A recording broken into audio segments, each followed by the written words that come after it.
I think once people start to have these conversations that are deeper than surface, we start to see each other as brothers and sisters.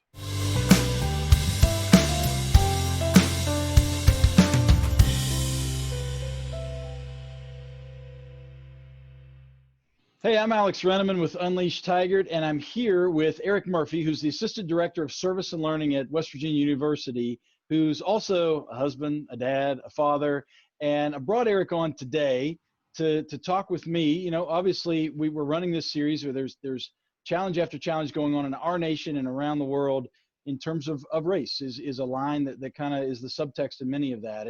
And in conversation with Eric prior to this, I found him to be insightful and have a great perspective. And I wanted to bring him on the program to talk a little more about his perspective and his life. And maybe we can, again, find some answers to some questions that we're trying to do with this series. I don't expect that Eric is going to represent every black man walking the face of the earth, just as I'm not going to represent every white man or any other things that we have commonalities or differences. So Eric, I appreciate you coming on the program, and I'm really looking forward to this conversation as we go forward. Thank you, buddy. Thank you very much. I appreciate you inviting me on this on your platform here. Perfect. So again, we're not trying to solve everything. There's a lot of issues. A big thing is we're not going to solve it all in a podcast. But I do want to just kind of dive into some things. You know, maybe this is a safe space, just so everyone knows. I mean, Eric and I are not out to flatten one another over this conversation. Really, this is about seeking first to understand, and it's about finding perspectives that are different than yours and being able to assess those. And I think we've said on this program many times, to be racist is just to believe something. To not be racist or to overcome those things is to be a thinker. And we're trying to find perspectives and information that can allow us to think and process those, and maybe change some opinions, or maybe at least understand other perspectives. And that's really our goal. So Eric, maybe we can just start this whole thing off. Can you just share, you know, your perspective of walking this earth, you know, what you've run into that can kind of be a jumping off point for us here today? Certainly. Well, you know, first of all, you know, I think if I was going to I'd give you this little background about myself. So I come from Columbus, Ohio. My dad was from McDowell County, West Virginia. And my grandfather was a miner. My dad left McDowell and went to Columbus when he was 16 years old, and started cleaning a hospital, I think. Or he started doing whatever job he could get, I think. And then he started cleaning hospitals. He started taking night classes about oxygen therapy. And that position became a respiratory therapist. And he did that for about 15 years. And then he became the director of respiratory therapy at a hospital. And then he became the director of respiratory therapy at a couple hospitals. And then he quit doing that to help people. So that is that is the primary piece of how I am in life. He was my role model in regards to work ethic and making it happen, and not, I mean, my dad was a no excuse kind of guy. McDowell County. I mean, that's what we got. So when I went to high school, I went to a school that was 55-45 African American or minority or whatever you want to say, and then everything else. My school was a planned school, so we got bused from different areas. I'm 50 years old, so we got bused from every area, and all I remember was I never remembered racism, because I went to a high school where we came from different perspectives. I was football captain, wrestling captain, and homecoming king. So my perspective and my mother was a director of independent living or adult services at a center for people who are severely cognitively and developmentally disabled. My best friend when I was probably 12 was a 40-year-old man who had Down syndrome. He liked comic books like I did. He liked Michael Jackson the same way I did. He liked to dance the way I did. He didn't play any sports, but we both liked comic books. And he just happened to be a lot older than me, which I never even thought about. I just knew he was a good friend. So those things kind of translated into my college career, where I came to school as an activist, meaning I was all about my community. A lot of people thought that I may have been racist or nationalist. I don't even know, because I was really happy about being black. I never really thought anything about you being white. I just thought if you were my friend, you were my friend, period. So to understand racism was not something I understood. And this is gonna be a little odd. I'm gonna share it with you though. I knew about the one drop rule when I was a kid, right? The one drop rule meaning if you had one drop of black blood in you, you were considered black, even if you looked just like you. Hmm. Um, Here's what I would tell you. What I thought that meant was I was concentrated awesome. If one drop of me changed the whole game, then why would I think anything other than men? That's pretty awesome about me. So I never really thought of me as a less than. I thought of it as I thought blackness as an asset, something that made me kind of all right. So I think that things changed for me in regards to some things, perspectives about life and perspectives about race and community when I got to college, or actually not when I got to college because I also did some things there. And I was an activist in the community, but I think it's when when I started doing psychotherapy. So I've been a psychotherapist for about 18 years, 17 years, something like that. I practiced for a couple of years and now I'm a consultant for people. But I remember going into this thinking there's certain things that black people do and there's certain things that white people do. And it just is what it is. Once I got behind closed doors, brother, I found out that that was not true at all. I found out that the dysfunction and complicated trauma that black people deal with is very similar to the complicated trauma and challenges and tribulations that other people have. So it blew my mind to realize, like, yo, I have been thinking in a box there is no box. Kind of like in the Matrix, there is no spoon. Like I realized this. So I think that what I found was that if I am okay with me, here's a good question I ask people. What's your ethnicity, bro?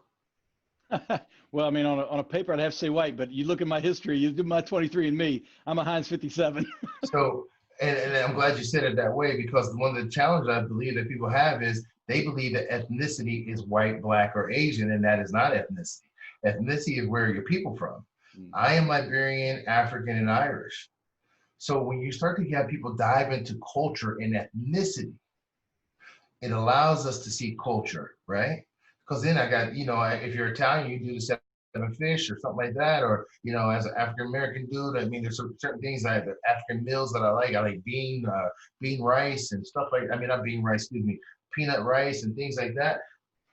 But then when you start to dive more into that cultural piece, you see there's more of a connection than anything else. As soon as you bring up race, the game changes. It gets odd. And I've been doing this in high schools and colleges for quite a few years now. And I always ask, why do you think it got odd? We were just talking about music and clothes, and you like Leonard Skinner, and I like Tupac, and we like food. And but why did it change? And what they usually say is they don't know. And I'll tell you why, because race was designed to divide us. And it didn't happen until the early or later 1600s because at one time you were an Italian, you were an Irish, I was an African. This guy was a Polish or whatever it was, and we could be indentured service, we could be married, we had religion. The the the enslaved African was asked to be was well not asked was told to be a Christian. So there were things about the African experience that was very much different. But at one time we were all ethnicities and we could work together in communities. What happened is the property owner changed the game up and said, no, we're going to do white and black. That was a way to control us because now we thought this guy's trying to take your land, this guy's trying to take your power. So it became divide and conquer and making you a it was a power play against each other. It was a chess game. So that awareness right there for me allows me to really dive deeper into the conversation with people to ask you, who are you? What are the attributes about you? What are attributes about your ethnicity? I think once people start to have these conversations that are deeper than surface, we start to see each other as brothers and sisters. It's almost like if this is helpful, I'll start. Yeah, I'll ramble. absolutely. I will ramble. Nope, absolutely. Keep going. And I think that's the biggest challenge. I think that we have become lazy with it. We're not willing to invest in finding out who you are. We're not willing to invest in how do we make systemic change. And people will say, well, all lives matter. And they do. That is true. In addition to that, statistically, the plight of the African American man and the death of black men is at a high rate.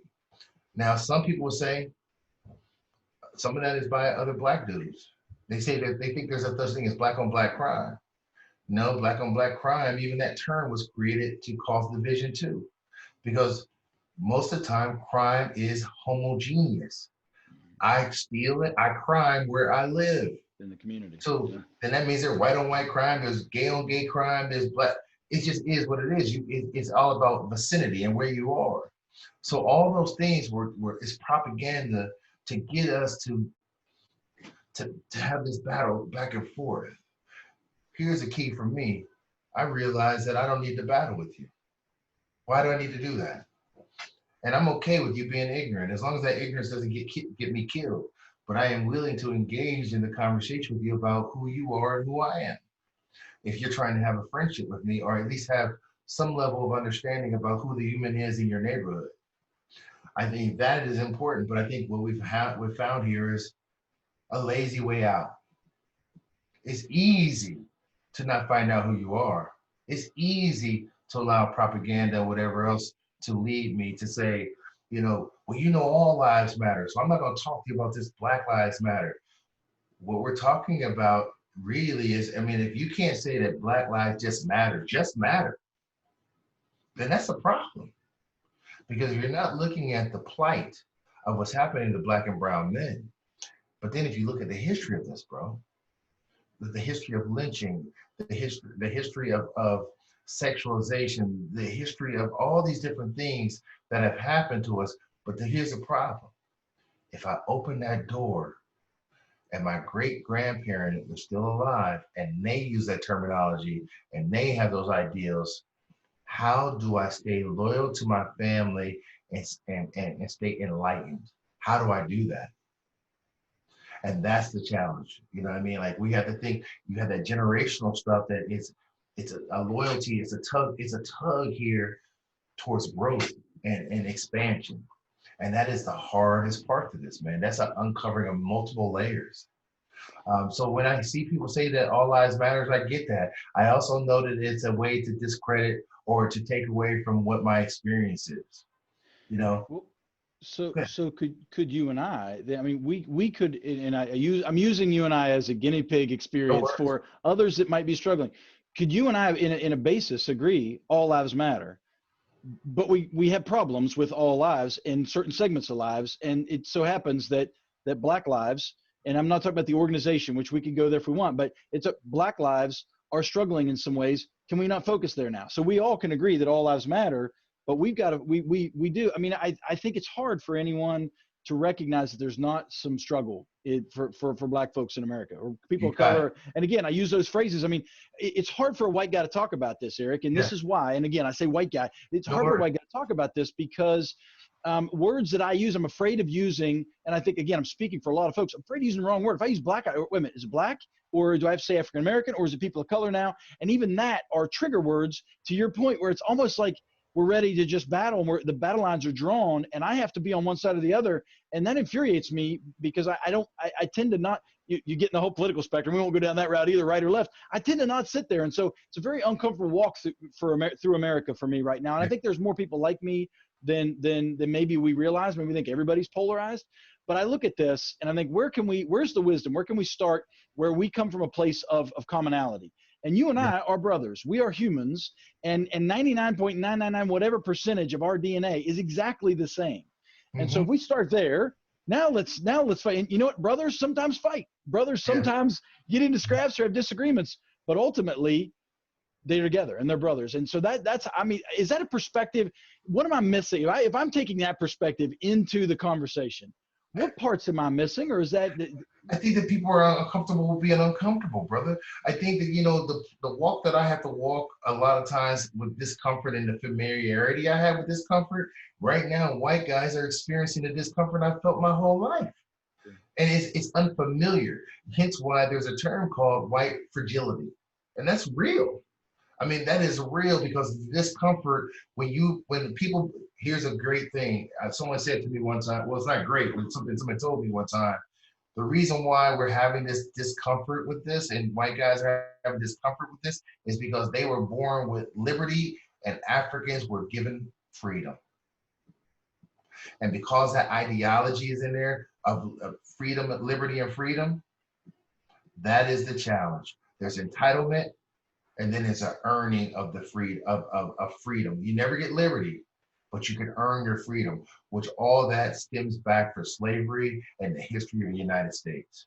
And I think a lot of times we don't want to look at how great America can be, could be, because when we look at the history of it, there's not a lot of great stuff in it.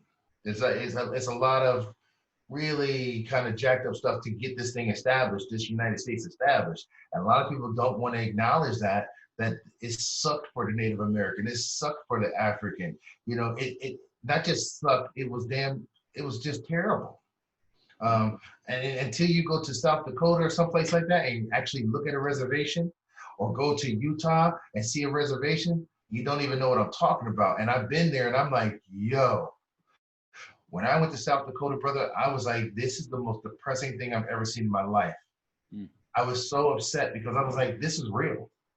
This is real.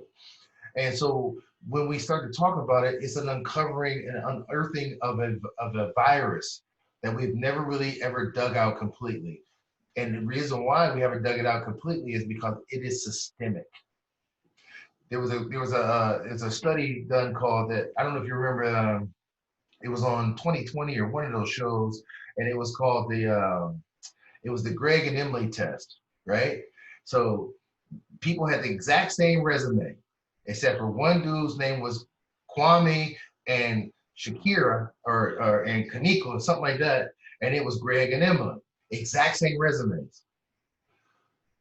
It was over 50% people, Greg and Emily got the jobs or got a house or whatever, 30% of these guys. So it was so ridiculously obvious that there was systemic bias in that. Right there is systemic racism right there in itself. It's not the individual, it's the system that supports the individual in regards to the haves and have-nots. I mean, we can look at who got money or income, but that's not even the part that we even look at. If we really want to look at something that will show you the real show, we look at generational wealth. Brother, it's a whole different game. And then we just look at incomes, even looking at COVID and how this is affecting the African American community compared to other communities. Brother, there's so much inequity and injustice in this, and lack of balance in things, that it just shows you what the system has done. So the only way we can change this, I believe, is by having conversations like this, but not just having conversations, coming up with actionable things that support that support communities, but also could support communities working together to be uncomfortable and finding comfort in evolving. Yeah. The biggest thing, like, you're probably a good dude, and I think you probably got it. Are you a dad? Yeah. Mm-hmm. So you're probably a good dad. I'm quite sure that your job is to be better than your dad, even if your dad was awesome. Yep, that's right. My dad was awesome. My job, and I'm better than him. I already know that. My skill set is different. And my son is going to be, he's going to top me on a whole different level. That's the job for us as people. How do we get uncomfortable? How do we get comfortable with the discomfort of evolving as a people? And because we put power into that equation, we're missing the point. The power comes from empowering ourselves. I think that's really important. And I do want to get to, before we run out of time, I want to get to a couple actionable things for sure. But before we get there, I really want to point, so this is important to me in this conversation. I think it's the crux of the challenge that many folks are having on this, on all sides of the issue and all various sides. I don't think there's one side or the other, but so when you say things like white supremacy, or, it's white superiority, or white privilege, or those things, those are trigger phrases that folks will immediately start shutting down. And I think it's, you to your point, I think it's discomfort, but it also, I don't know, is there a feeling of, but they don't feel guilty. They don't want to be guilty. That feels like an attack. And I want to make sure people understand, and I'm guessing because of our conversation, want to make sure you're not attacking me when you say those things. You're pointing out history. And when we can point out history, there are many, the victor gets the spoils, right? And so whether it's the language, whether it's land, whether it's wealth, whether it's privilege, all of those things go to the victor. That's And right. the reality, when we look at history, for the most of history, white men have done pretty well historically, and that is a privilege. And I can say that for a fact. Now, and I may have told you this before, and I know we've said it on this program, that privilege is a responsibility for me. It's not something I should be ashamed of. It's not, I didn't do anything to get this privilege. I got the lucky draw in many ways. Just like you said, you had all the drops. You were the lucky guy. I got a lucky draw where I am. I'm born in West Virginia. I love this place. I mean, some people say that's not a lucky draw. I say it is. I have my parents. So when I look at all that, I see that and I say, okay, now I have this privilege as long as I can recognize it. And I have lots of other privileges just other than being white. What can I do with those privileges? And so I want to make sure, when you say things like, okay, there's a white superiority or a white privilege or whatever other phrases, and there's lots of them out there. What do you mean by that? And how could somebody, not that we can tell anybody how to take what we say, Of course. how would you want somebody who is deserving, or not deserving, but consuming that privilege or able to use that privilege, how would you want them to take that? I think that what we have to do is we have to open the door to something that's unfamiliar. I think we have to open the door to other people who are qualified, who maybe don't fit, that maybe I'm unfamiliar with. Say, so if this person is qualified for it, for a position, or I know that our whole marketing team is all like white male, but we're trying to hit every demographic in West Virginia, and you don't have people of color at the table or no women at the table, then you're missing the majority, you're missing a large demographic. So really, it's about, I don't like the word inclusivity, because I don't like that word, because I think that's like a 4-letter word almost anymore, almost like liberal or conservative. I think they've just become crazy. The key word is appreciation, man. Like, if you don't, what I'm saying? I've had people who think they were really saying something nice to me when they said, when they meet me as a therapist, they don't see me as a black dude. They see me as a dude. What they don't understand is that means you have a ocular issue, because I am rich and chocolatey. You might want to recognize that, and I'm okay with it. Yeah, I'm okay. Hopefully you'll be okay with it. And I say that because it's not a melting pot. As I talked to you earlier about, it's about appreciating the salad.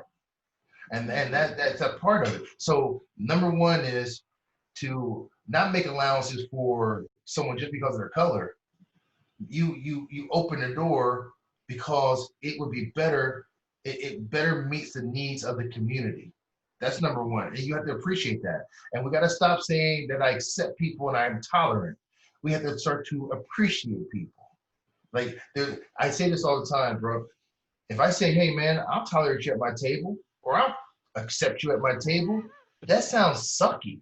But if I say to you, I appreciate you being at my table, then I see you. I'm looking at your beard. I see your eyes. I see your posture. I know what it is, because I'm actually seeing you. And I want people to be able to see me because I appreciate me. And if you don't appreciate me, then I don't want you in the circle, because you're definitely not going to fit in with my rainbow coalition of friends who have commonality in our values and beliefs. And maybe our race or ethnicity is different, or sexual orientation, or whatever that might be. But since we're sticking with race, we're going to stick with race.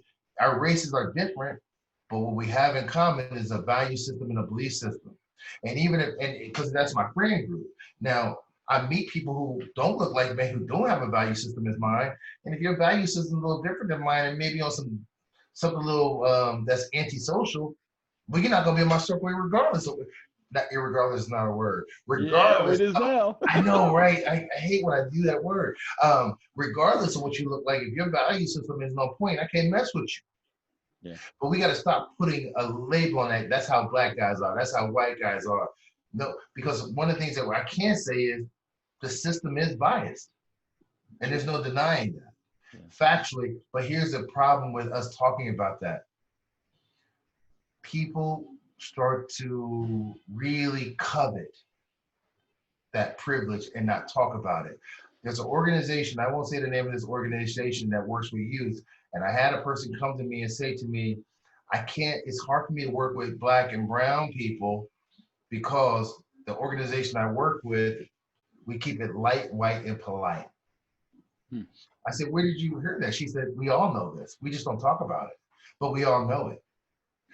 That is the part, the covert part, the calculated covertness to that, to have comfort in homogeneous grouping, and not understanding that the heterogeneous grouping creates flavor and opportunity, Yeah. unless you want to be lazy. But you know, and you said it. I want to go back. I love the appreciation. I think that's brilliant, frankly, because the messaging sometimes to the rest to white folks, if you will. Again, we're on those lines, so we're talking about those lines. Yes. The messaging is, oh, you hear folks say they're colorblind. I mean, that's garbage. And I know they mean well. Many folks mean well by that. But how can I ignore the fact that you're a black dude, right? I'm rich and I can't chocolatey. ignore Yeah. that, right? Yeah. So, but so that's one. Or okay, I can't address it. It can't even be part of what I acknowledge. And that's hard. That goes against our very nature, the fact that we are humans and we do look for bias. We look for differences. But I love the appreciation side of that, because then I can look at you and I know we're dads. We can start there. I'm sure there's some sports we can enjoy together. I'm sure there's other things we can enjoy together. And I don't have to ignore or ostracize our differences. I can appreciate them. I love that. I think that's something that's really, well, I love it. I just got to tell you, kudos, check marks. That's really good. I'm going to try to really apply that to more of what we do, the appreciation piece. But here's something I think people are concerned about, and I hear this from folks, and you scratched on it just a minute ago, and I really want to dive into this just a bit. So when we talk about my privilege, and if I as I try to live, if I don't reach out to those who don't have privilege, and I use the example in a post, whatever. I use the example with my wife. I'm taller than my wife. I'm glad she's the height she is. She's great. She's beautiful. I love her to death. But I can reach things on top of the counter that she can't. Not that she's short, but I've got several inches on her. I have height privilege over her. Now, by me reaching up and getting the spices and handing it to her, that's me honoring my height privilege. And if I sit and just either ostracize her or make her feel bad for not being able to reach that, I'm dishonoring my privilege. And I feel the same way from a white black perspective. I don't feel like I'm losing privilege or I'm losing good things by trying to share my good things with others. And Yeah. it seems like a zero sum game. And so I'd like for you to at least articulate people who maybe they may not say this, but I know they may not say it openly, but part of this is fear. Part of this is, well, I'm going to lose whatever I have if I open it up to everybody else. It's a scarcity mentality, and I'm not dogging on anybody. That's a natural human response to these things. So what can you say to those folks? I think that you just hit it right on the head when you said at first you said give, and you said no, share. And I think that what you have to do is you have to be willing to share the sunlight with everyone and if you're dealing with a work situation, then it's about qualifications and understanding that a diverse workforce is going to create marketing opportunities that you all will have wellness from. You will benefit from that. And I think a lot of times we don't look at the marathon, brother. We look at the 100-yard dash. For sure. And I think the other thing is you said, well, you have height privilege over your significant other. I think here's the other part that's so, ooh, your wife ain't gonna get killed for being short. That's true. Yeah. So I'm a 265-pound kind of muscular guy with 12 years of college. To some people, I am their worst nightmare. An educated large brother. And that's one of the biggest challenges we have is dealing with the insecure man who makes it okay to be insecure. You know what I mean? Like when insecurity, you know what racism really is? It's making insecurity sexy. It look good to be that dude. No, it doesn't. No, it doesn't. And if it harms you, it's definitely gonna harm me. And if it harms me, in the big picture, it's gonna harm you.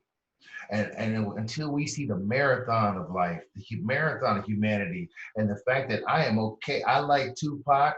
I like a lot of different things. If you like Leonard Skinner or whatever it is, and I'm in your car and you rocking it, and I go, man, I've never heard this before.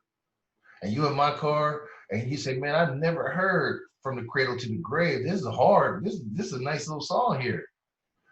That's where we start to connect, brother. It's when you want me to be who you are, or I want you to be who I am, because you believe you're the standard bearer, or I believe I'm the standard bearer. That's when the problem starts. It is about truly opening my mind and my heart. I don't want to say my heart because that sounds stupid. I'm going to keep it real with you. It's about a cognitive piece to it. I have to understand, what am I telling myself about this dude? What am I telling myself about? Look, I'm not going to say anything crazy, but I do have this. I have a lot of friends who I went to college with who are policemen, and they're all great guys. Every one of them. My fraternity brother, James France. I mean, my man, Mike Pinardo, um, Mark Downing. I have all these friends who are, and then again, I got a couple of dudes who I know are total jerks. And for them to have a badge, they're going to use that to have power over somebody, and they're going to be a prick about it. Excuse my language on that. But then I also know people who are not. I judge that man, not the organization or that thing. And and if you say, when people say, well, Blue Lives Matter or something like that happened on our campus. We were talking about that. I want to talk about campus stuff because I work there. But something like that happened, and people to understand that what was really going on was a negating of the fact that Black Lives Matter, and that was a movement, because people believe that's some kind of terrorist movement or something else. And really, we're just saying that Black Lives Matter, period. Period. It's a given that all lives matter. What is not given is the statistics that show that people do not appreciate Black lives. There was a dude that almost got lynched just the other day in North Carolina. It has hit the social media thing because somebody videoed the whole thing with these guys trying to string this brother up, all because he was camping.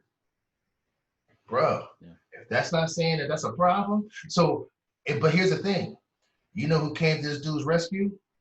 A Black dude and a white dude. That's how you change the game. You say, brother, what you guys are doing is inappropriate, and we have our communities back. We have our communities back. Point blank, period. I don't give a damn if you're from India. I don't care where you're from. You can be from Shinston. I don't care. I just want to say Shinston just because I think it's but that's the game. That's the game. Shout out to Shinston. But that's the game plan, man, because here's the crazy thing. This conversation, I don't know if it feels uncomfortable. Yeah. And I wonder why it doesn't feel uncomfortable. Because the majority we're talking about is commonality and difference. And being willing to be, when you walk with fear, you know what you find? Freaking courage. Mm-hmm. So when you walk with fear and you say, brother, I don't know, but I want to ask you, as a white dude, man, and I saw you with that Confederate flag, here's something I can give you. Great example. When I was in college, I met my wife. I was at the gym working out, helping out a guy. He asked me if he was looking for a spotter. He was just looking around. He didn't ask me, but he was like, anybody want to spot me real quick? I said, I'll come over and help you out.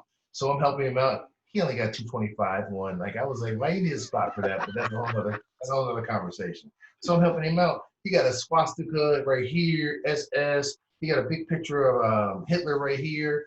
All kinds of crazy stuff. I didn't even realize he was bald headed and had on Doc Martens that were up to his calf. Oh, he's a skinhead. I didn't even know.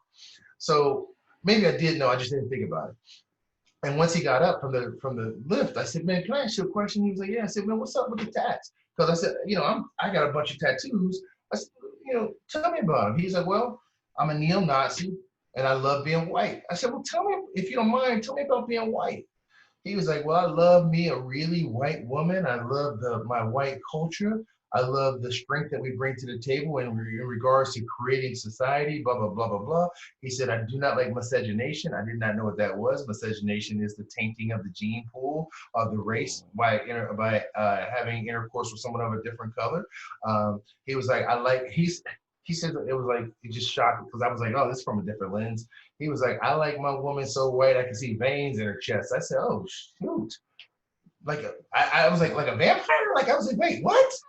I don't even know. He was like, yeah, I like a pure white woman. And I was like, okay, man. I said, you know what? I said, are you mad at me for being black? He was like, I hope you like being black. I said, bro, you ain't got to tell me that. I love being black.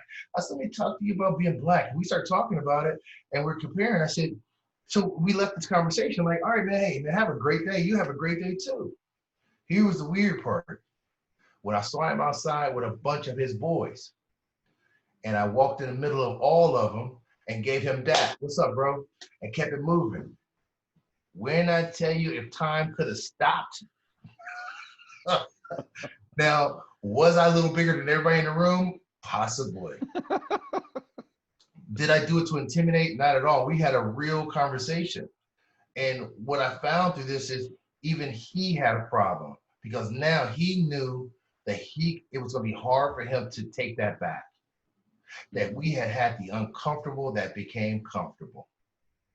So I bet you to this day, I bet you that brother is not, I bet you he's not there. I got a feeling because it was a real, and I don't think I influenced him. I just think that I was courageous enough. I was willing I didn't want to have to go there, but man, if we'd had to go there, I would have never wanted to do that. But the fact that we can have a man to man about who we are and understand a deeper understanding of us as individuals, that's the game plan. I had a client one time who didn't want to come and see me. He was mandated to come and see me. And when I tell you he had on a medium cowboy shirt, like that joker was choking him. And he had on like size 29 jeans. He probably needed a size 32, 34, and a belt buckle about that big and a Stetson big, a cowboy hat on. He told me he did not like the color. I said, why don't you like people of color? And I was like, okay, well, because I'm a therapist. I don't give a darn about that piece. I'm here to help with some other stuff. He says to me, well, y'all take all the white women and y'all smell like watermelon and chicken. I said, oh my goodness. You don't like watermelon and chicken? Like I didn't even know I didn't even know the stage went. So this guy was like, I'm mandated to come here for 2 sessions. That's all I got. Okay. How many sessions did he come? How many? Wow. 12. Wow. Because through this exploration of complicated trauma that he had, as he found that I would listen to him, not playing service to him as in like drive him as Daisy, but being a human with him, he realized that his insecurities about power and power plays was all intertwined with trauma that he had feeling powerless in his life. It had nothing to do with black, white. That was just somebody he could target. And when he stopped targeting it and looked inward, he found love, and the love first started for himself and then it became for others. So that right there, Eric, is huge. That's one of the things that we talk about a lot here is love. I mean, every good hero, love is really their secret power. That's really their superpower. And ultimately, when we look at these things, I mean, if we could walk through that fear door and be on the other side of this, and I'm not a big fan of I'm not a big conspiracy theorist. I know there's tons of people out there, and I'm not dissing you if you are, your listener, but I'm not a big fan of but it clearly, it behooves other folks, a small minority in our population, for us to be separated for one reason or another, whether it's by race or class or whatnot. And if we can walk through that fear door of race for just a minute and have a discussion and get on the other side of that, we may find we're not as separate as we need to be. We can be different, but we don't have to be separate. That's right. And, that's right. And at that point, that reduces the fear, and it reduces the strength that we've all as a society given to the they. If you will. You got it. And it also allows me not to be the savior for white people. Like, I don't want to be your Bagger Vance. I do not want to be your Hitch. I'm not trying to be your driving Miss. I'm not trying to be that. I'm going to be Eric, right? I don't want you to be the blind side, because I always say this. You see the movie The Blind Side? You know what I'm talking about? If you didn't pick up a kid who was walking in the rain, that does not make you a good person. It makes you a jerk. Yeah. If you didn't pick that kid up, you are a jerk for that. Yeah. It doesn't make you like, oh, look at that. No, that's humane. You're supposed to be human. So those are the things, like, and when we have a real conversation, then I no longer become your Hitch or Bagger Vance. We are equals in that conversation. So I'm with you. And I think that's great. It's a great perspective. We don't see that. We see that exact thing, that dynamic play out all the time in Hollywood and elsewhere. So, all right. So what we're talking about, basic humanity, but basically humaning, right? We're human, and we're finding ways we're alike, but we're also appreciating each other for our differences and our likenesses and everything in between. That's simple. I mean, it's not always easy. I don't know, some people we talk about walking through. Now I'm through the fear door with you. We're walking through, we're having a conversation. We're talking about things we like. We both like steak and potatoes, or we both like sushi, whatever it is. We've gotten to a point where we're talking to each other as if we're real humans again, right? And it's no longer the black-white veil has dropped.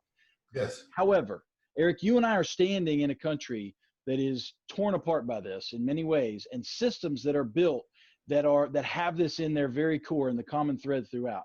So, and we only got a few more minutes in this session, and I want to bring you back if you're willing to talk more about this. But we're all in this society now.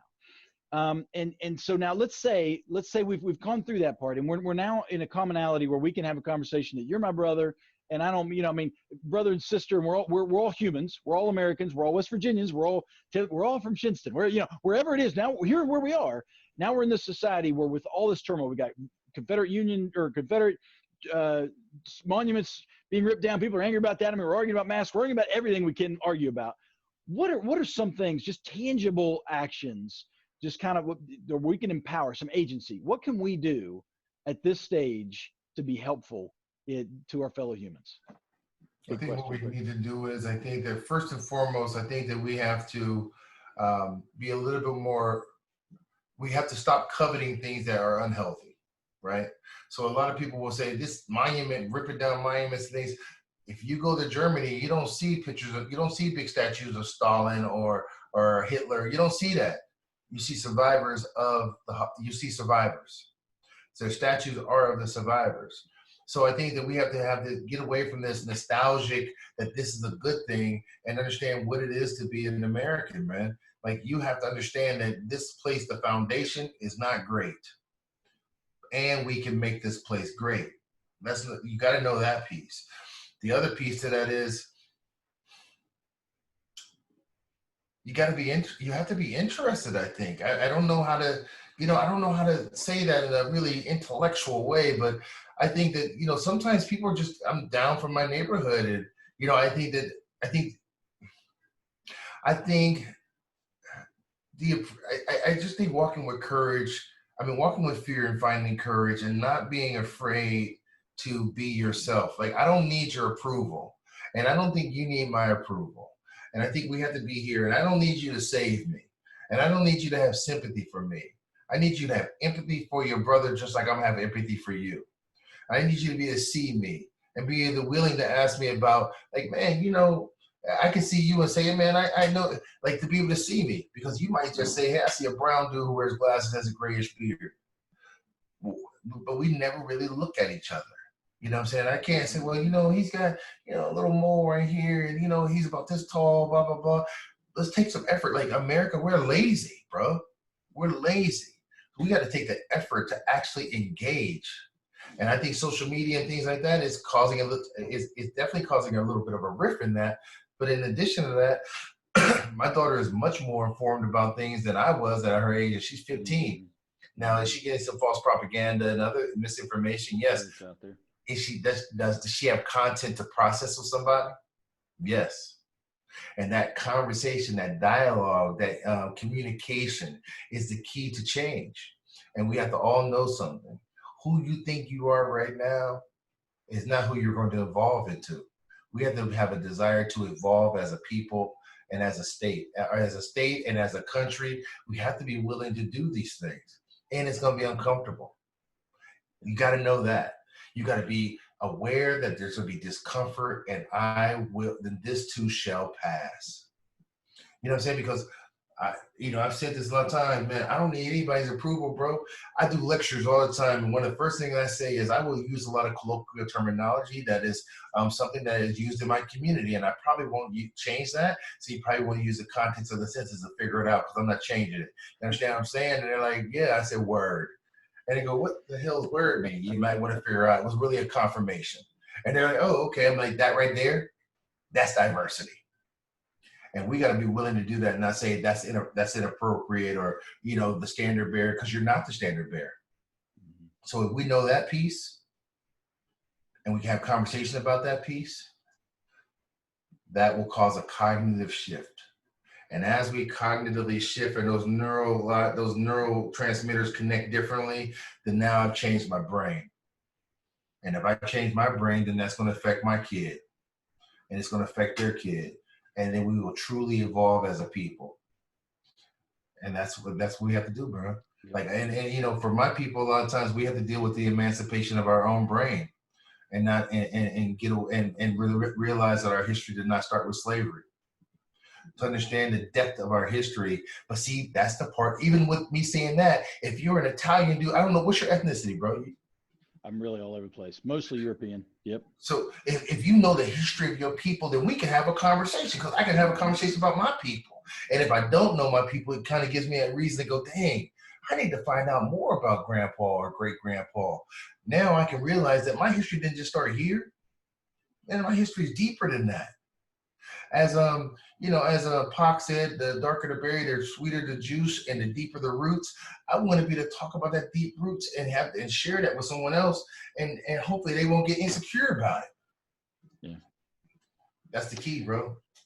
I'll tell you, Eric Murphy, I appreciate you coming on and talking with me. I think, these kind of conversations, to your point, will lead. I'll be thinking about it a bunch, and I appreciate the viewers and the listeners kind of letting this be raw. I mean, I'm just kind of seeking a path, and I'm asking folks like yourself to come on and share with me your perspective, and take some of maybe my silly questions. I might say the wrong things, I might not, and being able to have that kind of context. And I want to come back to that word in a minute. That kind of context where we can have that discussion, and you're not immediately ready to string me up by my toes for saying the wrong things. And likewise, and there's not this. It's not a fight. It's a conversation. It's an understanding.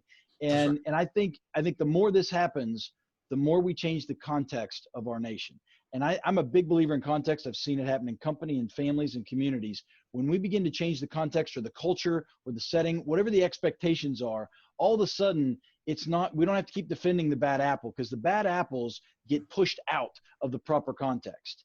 And I really think if we can continue to work for that. And so I appreciate folks like yourselves of being able to communicate in such a way that yes, this is uncomfortable topics, and it can get ugly. Some of these things are ugly that people have done to each other through history, and they're happening today. But when we can talk about it in a way where it doesn't feel so heavy, that I can learn more, you can learn, we can have a conversation. Boy, it's just so much more valuable. I really appreciate it. So I thank you. No worries, brother. Anytime, man. Anytime. I'm honored that you invited me on here again, and I want to reiterate this, man. I'm just a spokesman for me. You know what I'm saying? Like, I just know what I think in my journey, and if this can help someone else to maybe even want to process their journey, then we're doing what brothers and sisters do. Yeah, I was just talking to my son a few days ago, saying, look, there's Team Human, there's Team Earth, and then there's Team You, and there's all kinds of teams that people are going to put you on in between, whether that's red and blue and conservative, progressive, and all liberal and whatever, black, white, But really, you got Team Earth and Team You, and you got to be responsible for the fact that you're connected to everything else that's going on. But you're Team You, man. You represent you. You don't have to join every team that someone says you have to be on because of either your color, your skin, or where you're from, or wherever. You're Team You, man. And your Team You should be about Team Earth. And that's, maybe at some point when we find there's life elsewhere, we'll be Team Universe. I don't know, but all of those other artificial biases in teams, and some real teams that we put together, man, I have to hate you because you're on the other side of the county. You're a different county across the line. I don't get all that. So I'm with you, man. I'm with you, and I really appreciate you coming on and helping us. And I'd love to have you back on, and maybe dig into some of these, because there's lots of questions that folks have, and maybe we can be a conduit. Maybe I can be a conduit to ask some questions that people want to ask. And if you'd be willing, I'd love to bring you back on and maybe just kind of go through some that folks are really struggling with, and maybe they're angry about it, they're confused, and maybe we can dig into them some. You think? Yeah, not a problem at all. And I think that what we'll find out from a mental health perspective, that a lot of times we're dealing with the issue of power and the issue of trauma, and that's something that we are in our state. We don't talk about that, maybe that's the opportunity for us to uncover that stuff and find that we have the opportunity to thrive and not just survive. Wonderful. Eric Murphy, thank you. I appreciate you coming on, and we'll be talking again soon, I'm sure. All right, Thanks buddy. a lot. Peace. Bye-bye.